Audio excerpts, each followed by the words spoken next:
we're going to watch a portion of the previous Python edition of this course where I explain NFTs from a high level. And then, of course, we're going to get into the ultimate NFT tutorial. So let's learn about NFTs. Look, NFTs are hot right now. NFTs, also known as ERC 721s, are a token standard that was created on the Ethereum platform.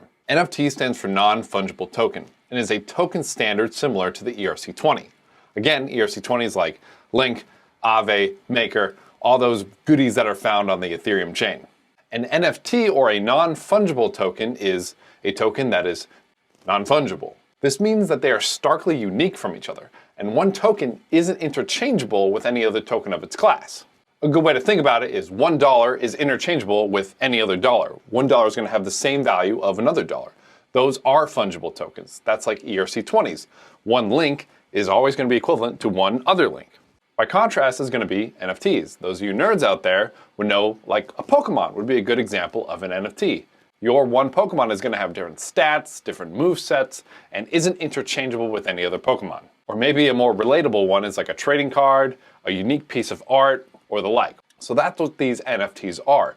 They are non-fungible, non-interchangeable tokens that, for the moment, are best represented or thought about as digital pieces of art that are incorruptible and have a permanent history of who's owned them, who's deployed them, etc. Now, like I said, NFTs are just a token standard, so you can actually make them do much more than just be art. You can give them stats, you can make them battle, you can do really unique things with them, you can do pretty much whatever you want with them, but right now the easiest way to think about it, and the most popular way to think about it, is by calling them art. Art. Art.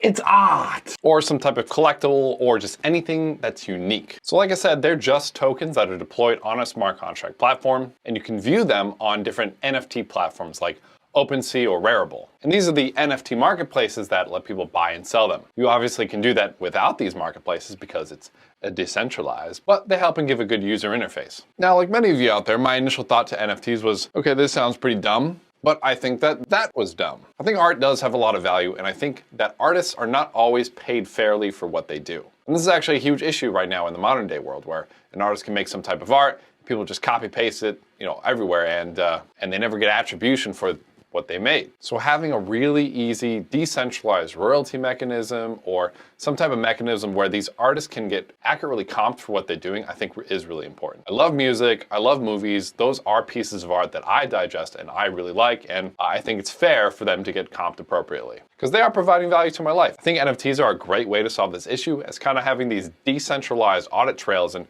royalty trails that we can set up and see really transparently without having to go through some centralized service. So that's the basic gist of it. Let's talk some more about the standards. The ERC 721 standard, or the NFT standard. This is the basis of it all. There is another standard that's semi-fungible tokens, the 1155. We're not going to talk about that here, but you can check it out. The main differences between a 721 and an ERC20, on ERC20s they have a really simple mapping between an address and how much that address holds. 721s have unique token IDs. Each token ID has a unique owner. And in addition, they have what's called a token URI, which we'll talk about in a minute. Each token is unique. Each token ID represents a unique asset. So since these assets are unique and we want to be able to visualize them and show what they actually look like, we need to define those attributes of the object. If it's a piece of art, we need a way to define what that art looks like. If it's some type of character in a game, we need a way to define that character's stats in the NFT. This is where metadata and token URIs come in. So if you know anything about Ethereum, you know that sometimes gas prices can get pretty high, especially when it comes to storing a lot of space. It can get really, really expensive. So one of your first questions might be, well, are they storing these images and these art pieces on chain? And the answer is sometimes. Back when they were coming up with NFTs and artists were deploying stuff, the ETH devs and the artists were like, yeah, art, let's do that art. I'm just gonna deploy this 1 megabyte image onto the Ethereum chain,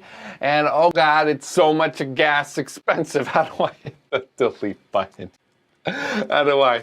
It's not deleting. And they realized that if they put all this art on chain, it was going to be incredibly expensive. So to get around this, what they did is they put in the standard what's called a token URI. This is a universally unique indicator of what that asset or what that token looks like and what the attributes of that token are. And you can use something like a centralized API or IPFS to actually get that token URI. Typical token URI has to return something in this format like this, where it has the name, the image location, the description, and then any attributes below. There is often this talk of on-chain metadata versus off-chain metadata. Because it is so much easier and cheaper to store all your metadata off-chain, a lot of people will use something like IPFS that is decentralized, but does take a little bit of centrality to keep persisting, but they can also use their own centralized API. However, obviously, if that goes down, then you lose your image, you lose everything associated with your NFT. Because of this, most NFT marketplaces actually can't and won't read off on-chain attributes or on-chain metadata because they're so used to looking for the token URI. Obviously, if you do off-chain metadata, you can't do anything really cool or really interesting or have any games with your NFTs. For example, if you wanted to create an on-chain Pokemon game, all your attributes would need to be on-chain in order for your Pokemon to interact with each other. Because if it was off-chain, then that becomes a lot harder to cryptographically prove. So if you're new with NFTs and you're like, wait, this is kind of a lot of information,